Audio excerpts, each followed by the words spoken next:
But I also would not exclude that there will be additional sanctions in the very near term. ამერიკის უშიშროების საბჭოს ევროპის მიმართულების დირექტორი არ გამორიცხავს, რომ პრეზიდენტმა ტრამპმა ახალი საანქციები უახლოეს ვადებში დაამტკიცოს. ანუ ინაუგურაციიდან მალევე ოცნების გუნდი თეთრი სახლისგან საანქციების ახალ პაკეტს უნდა ელოდოს. მაიკ კარპენტერი, რომელმაც კარგად იცის, რა არის ამერიკის პრეზიდენტისთვის წითელი ხაზი, Cyber Threat-თან ინტერვიუში ღიად ამბობს, რომ რუსეთთან, ჩინეთთან და ირანთან თანამშრომლობისთვის ქართული ოცნების გუნდი დაიშჩება. Look, I think what's happening in Georgia is a real tragedy. ის რაც საქართველოში ხდება ტრაგედია. საქართველო იყო დემოკრატიის შუქურა, სიტყვის თავისუფლებითა და ჯანსაღი სამოქალაქო საზოგადოებით. მშვენიერი ქვეყანაა, სადაც ცხოვრობენ ძალიან განათლებული ადამიანების სურვილით, რომ იყვნენ ევროპის ნაწილი. და ამ პროცესიდან გადაუხვია პატარა ჯგუფმა, რომელიც მართავს ქვეყანას. მათ სხვა მიმართულებით წაიყვანეს ქვეყანა. მოქალაქეების უმრავლესობა კი ხვდება, რომ მათ მომავალს ანადგურებენ.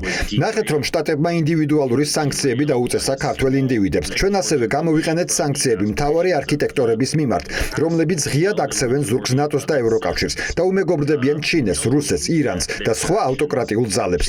ამ ყველაფრის რეალური შემოქმედი ბიძინა ივანიშვილია, რომ არ გამოვრიცხა, რომ საანქციები ტრამპის ადმინისტრაციამაც დაამტკიცოს უახლოეს ვადებში.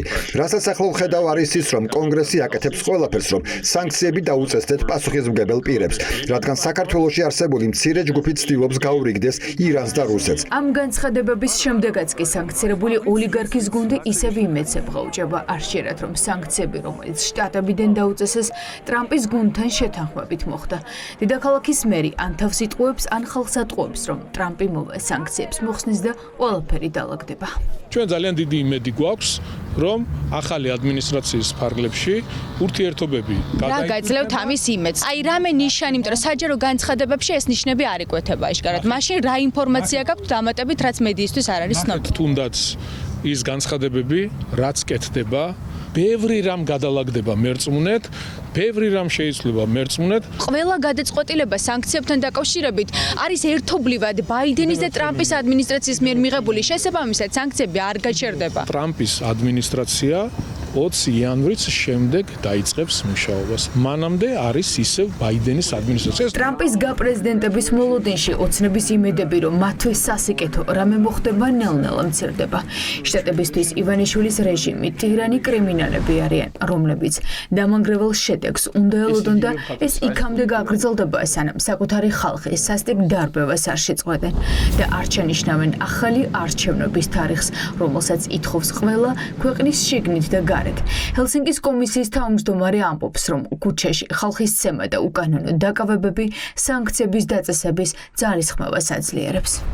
ვრცელდება სასტიკი თვითნებური დაკავებების ვიდეოები, მათ შორის ოპოზიციონერი ლიდერების, რომლებსაც ივანიშვილის სასოწარკვეთილი რეჟიმი ახორციელებს. ეს ტირანიული და არალეგიტიმური რეჟიმი ვერ გააჩუმებს თავის ხალხს. ამ კრიმინალებისთვის დამანგრეველი შედეგი დადგება. ოცნების რეჟიმის სანქცირებისთვის შტატების ახალი მოწვევის კონგრესი დაჩქარებულ ვადებში მუშაობს. ბაიდენის გუნდმა ივანიშვილის დასანქცირებით დაიწყო და სავარაუდოდ მის უახლოეს გარემოცვას ოჯახის წევრებსა და სპონსორებს უკვე ტრამპის გუნდი დაასანქცირებს. სწორედ ამას გულისხმობს მეგობარი აქტი, რომელიც უკვე რეინიცირებულია და რომლის დასამტკიცებლად ძალისხმევას არც დემოკრატები და არც რესპუბლიკელები აკლებენ.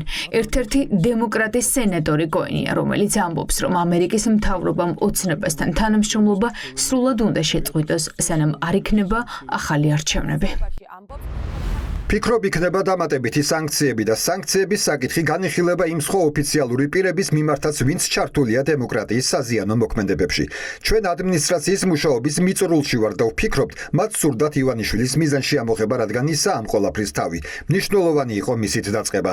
ისაა ყველაზე გავლენიანი პირი მთელ მთავრობაში, მიუხედავად იმისა, რომ ოფიციალური პოზიცია არ უკავია. ისაა ტახტის უკან მდგომი ძალა. ის აკონტროლებს ყველაფერს. სხვა ადამიანების დრო შეიძლება მოგვიანებით დადგეს. ივანიშვილს ქართველი ხალხი დასავლეთისგან შორს მიჰყავს. იქით, სადაც ვფიქრობ, მას სურს რომ იყოს. მიჰყავს რუსეთთან უფრო ახლოს, სადაც თავად მისი გული და მისი ფულია. ესაა მისი მიმართულება. ეს სამწუხარო სიტუაციაა.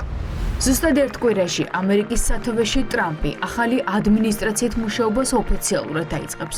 20 იანვარს დონალდ ტრამპი ფიცდადებს და მისი პარტია სრული დატვირთვით გააგრძელებს ქართული ოცნების ავტორიტარული რეჟიმის დასანქცირებას.